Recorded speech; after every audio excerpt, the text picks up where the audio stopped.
సింహం వారికి కనుక చూసుకున్నట్లయితే ప్రధానంగా మీకు రాశి నుంచి పంచమ స్థానము, షష్టమ స్థానము, సప్తమము, అష్టమము ఈ 4 రాసుల్లో ప్రధానంగా మీకు ఈ గోచార సంబంధించినటువంటి సంచరిస్తున్నాయి.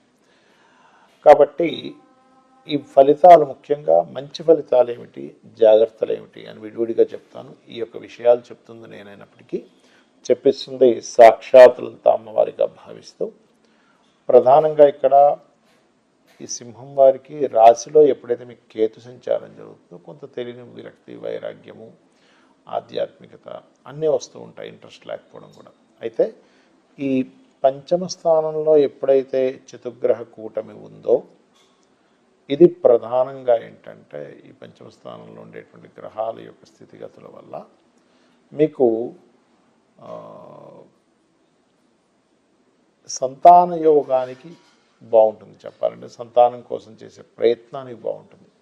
ఈ పంచగ్రహ కూటమి ఎప్పుడైతే ఏర్పడుతుందో, చతుర్గ్రహ కూటమి ఎప్పుడైతే 5వ స్థానంలో ఏర్పడుతుందో, మరి 6వ స్థానంలో ఏర్పడేటువంటి పంచగ్రహ కూటమి జనవరి మాసంలో మీకు రుణాలు లభించడానికి బాగుంటుంది. ఫిబ్రవరి, మార్చి మాసంలో విదేశీ సంబంధాలు కుదరడానికి పంచగ్రహ కూటమి ఏర్పడుతుంది. మరియు ఏప్రిల్ మాసంలో కనుక చూసుకున్నట్లయితే ఇక్కడ మీకు ఇన్సూరెన్సెస్ మూలంగా, రీసెర్చెస్ మూలంగా పిహెచ్డీస్ చేయడానికి చాలా చాలా అనుకూలంగా ఉంటుంది. తాతగారి ఆస్తి విషయంలో కూడా మరి జాగ్రత్తలు ఏం తీసుకోవాలి, డిసెంబర్ మాసంలో మీరు తీసుకోవాల్సిన జాగ్రత్త ముఖ్యంగా అగ్రిమెంట్స్ చేసుకునేటువంటి విషయాల్లోని, కొన్ని నిర్ణయాలు తీసుకునే విషయంలో, ఉద్యోగ సంబంధించిన విషయంలో జాగ్రత్త తీసుకోవాలి, గుర్తుపెట్టుకోండి. అదేవిధంగా ఇన్వెస్ట్మెంట్స్ చేసే విషయంలో కూడా ఏది ఈ ధనుస్సు రాశిలో సంచారం జరిగేటప్పుడు, మరియు అదేవిధంగా 6వ స్థానంలో అంటే జనవరి మాసంలో ఉద్యోగ అవకాశాలు ఎక్కువ వస్తాయి. కానీ ఇక్కడ ప్రధానంగా మీకు ఇక్కడ ఏంటంటే కొంచెం ఏదైనా ప్రాపర్టీస్ తీసుకునేటప్పుడు, మరి అప్పులు చేసి ప్రాపర్టీస్ తీసుకునేటప్పుడు కొద్దిగా చూసుకొని తీసుకోవాలి. మరియు ఫిబ్రవరి, మార్చి మాసంలో ఈ పంచగ్రహ కూటమి అనేటువంటిది కాస్త ఇది కూడా ఇన్వెస్ట్మెంట్స్ మీదే ప్రభావం చూపిస్తూ ఉంటుంది. అంటే ఈ పంచగ్రహ చతుర్గ్రహ కూటమి మీకు ఎక్కువగా ఇన్వెస్ట్మెంట్స్ మీద ఎక్కువ ప్రభావితం చేస్తూ ఉంటాయి. కాకపోతే ఏప్రిల్ మాసంలో ఆల్ ఆఫ్ సడన్ నిర్ణయాలు తీసుకునేటువంటి విషయాల్లో కొద్దిగా జాగ్రత్తగా తీసుకోండి. ఇక మీరు నిత్యము చేయవలసిన దేవతారాధన దక్షిణామూర్తి యొక్క ఆరాధన చేయండి, అన్ని విధాలా బాగుంటుంది.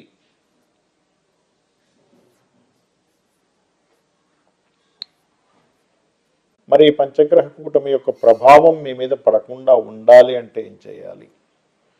గుర్తుపెట్టుకోండి, ఇందులో పాజిటివ్ ఫలితాలు ఉన్నాయి, జాగ్రత్తలు ఉన్నాయి. కాబట్టి కేవలం పాజిటివ్ ఫలితాలే మీకు చక్కగా రావాలి. ఎందుకంటే ఎవరికైనా మంచి జరగాలని కోరుకుంటాం. కాబట్టి మీరు నవగ్రహాలలో గుర్తుపెట్టుకోండి, శని, రాహువు, కేతువు, కుజుడు, గురువు ఈ 5 గ్రహాల దగ్గర వీలున్నప్పుడల్లా దీపారాధన చేస్తూ ఉండండి.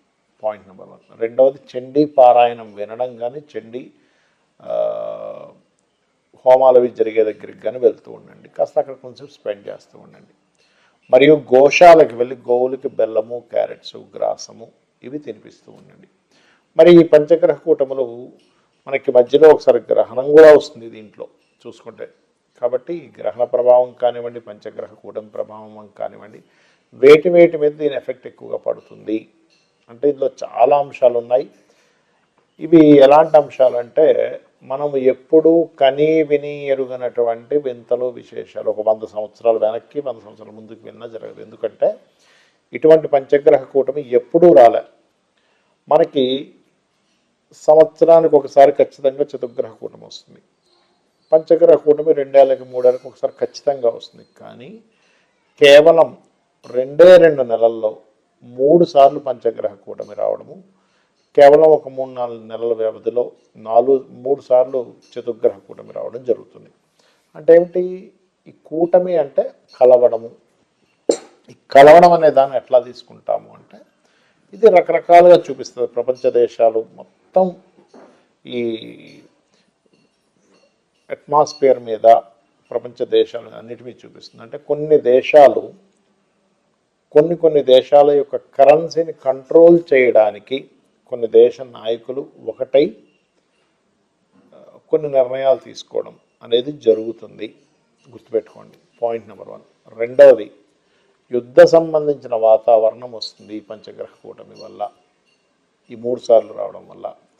ఇక మూడవది ఏమిటంటే పర్టికులర్గా అనవసరమైనటువంటి గొడవలు, అనవసరమైన అల్లర్లతో పాటు వాతావరణంలో అసలు ఎప్పుడూ కని విని ఎరుగినటువంటి మార్పులు, అది భూకంపాలు అనుకోండి, మన వర్షాలు అనుకోండి, అంటే తుఫాన్లు అనుకోండి, దీంతోపాటు వాయువులో విషవాయువు సంబంధించినటువంటి ప్రభావం కూడా పడుతుంది. దానివల్ల కొంతకాలం మనుషులు బయటికి వెళ్ళడానికి, అంటే వాయువు అంటే ఎంతసేపు ఓన్లీ కరోనా ఇలాంటిదనే కాకుండా చూడండి, మనం లాస్ట్ టైం కూడా చెప్పుకున్నాం, ఒక 1 మంత్ బ్యాక్ ప్రిడిక్షన్ ఇచ్చినప్పుడు ఆ ఫ్లైట్ లాగిపోవడం జరుగుతుందని. ఎందుకంటే వాయువు సంబంధించిన ట్రావెలింగ్స్, వాయువు సంబంధించిన ట్రాన్స్పోర్టేషన్స్ మీద కూడా దీని ఎఫెక్ట్ ఉంటూ ఉంటుంది.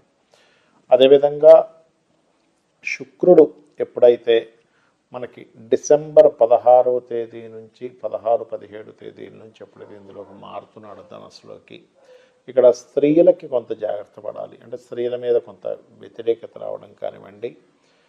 శుక్రుడు సినిమా ఫీల్డ్కి కారకుడు కాబట్టి సినిమా ఫీల్డ్ వాళ్ళ మధ్యన గొడవలు రావడం కానివ్వండి, సినిమా ఫీల్డ్ మీద కొంత వ్యతిరేకత రావడం కానివ్వండి కూడా ఇది 6 నెలలు పనిచేస్తుంటుంది. అంటే ఎవరో ఏదో మాట్లాడడం వల్ల గొడవ రావడం, మరియు సినిమా ఫీల్డ్ వాళ్ళకి కొంత యాక్సిడెంటల్ జరగడం, సినిమా ఫీల్డ్ వాళ్ళు కొన్ని విషయాలను ఎదుర్కోవాల్సిన పరిస్థితి రావడం అనేటువంటిది కూడా చూపిస్తుంది. అదేవిధంగా స్త్రీల మీద అఘాయిత్యాలు జరగడం, ఎందుకంటే శుక్రుడు ఎప్పుడైతే ధనస్సు రాశిలోకి వస్తాడో ఈ డిసెంబర్ మాసంలో, అక్కడి నుంచి ఒక 6 నెలల పాటు స్లోగా ఆయన మకరంలోకి వెళ్ళడం, పంచగ్రహ కూటంలో ఏర్పడడం, మళ్ళీ కుంభంలోకి వెళ్ళడం, మళ్ళీ మన ధనస్సులోకి మీనంలోకి వెళ్ళడం, ఆ రకంగా తన యొక్క ప్రయాణం ఒక 5-6 నెలల పాటు కాలసర్పయోగంలో ఉండడం జరుగుతూ ఉంటుంది. కాబట్టి అదేవిధంగా ఈ కరెన్సీ రిలేటెడ్, మనీ రిలేటెడ్ సంబంధించిన రూపం కూడా మారనుంది, గుర్తుపెట్టుకోండి. కరెన్సీ రూపం మారనుంది. అలాగే మరొక విషయం ఏంటంటే కొన్ని ఈ టెక్నికల్ రిలేటెడ్, టెక్నాలజీ రిలేటెడ్ విషయాల్లో కూడా కొన్ని అద్భుతాలు జరగనున్నాయి, కొన్ని నిధులు కూడా దొరకనున్నాయి. కాకపోతే మనకి చూడండి, ఇప్పుడు అంతరిక్షంలో కొన్ని అంతరిక్ష వాసులు ప్రయాణాలు జరుగుతుంటాయి అంటూ ఉంటారు. అటువంటి వారి నుంచి కొంత ఇన్ఫర్మేషన్ మనం సేకరించడము, వారి నుంచి కొన్ని సిగ్నల్స్ భూమి మీదకి రావడం, తద్వారా కొంతవరకు కొన్ని అంటే ఎప్పటి నుంచో ఎదురు చూస్తున్నటువంటి ఒక కమ్యూనికేషన్ కూడా జరగడం జరుగుతుంది దీనివల్ల, గుర్తుపెట్టుకోండి. మనకి ఈ మధ్య మనం చూస్తున్నాం ఎట్లస్ 3i ఏదో సౌరమండలం నుంచి పాస్ అవుతుందని వింటున్నాం. దాని నుంచి కూడా కొంతవరకు మనం నేర్చుకోవడం జరుగుతుంది. బికాజ్ ఆఫ్ అంత పెద్ద వ్యోమగామి అంటారు, అంత పెద్ద ఒక అంతరిక్ష నౌక లాంటిది పాస్ అవ్వడం ద ఫస్ట్ టైం మనం చూడడం. కాబట్టి అన్నీ ఎలా ఉంటాయంటే వింతల విశేషాలన్నీ కూడా ఒక 100 సంవత్సరాల తర్వాత కూడా ఇలాంటిది జరుగుతుందా అనే రకంగాను, 100 సంవత్సరాల ముందు కూడా ఇలాంటిది జరుగుతుందా అని. ఎందుకంటే ఇటువంటి కాంబినేషన్ 100 సంవత్సరాలకు ఒకసారి మాత్రమే వస్తుంది.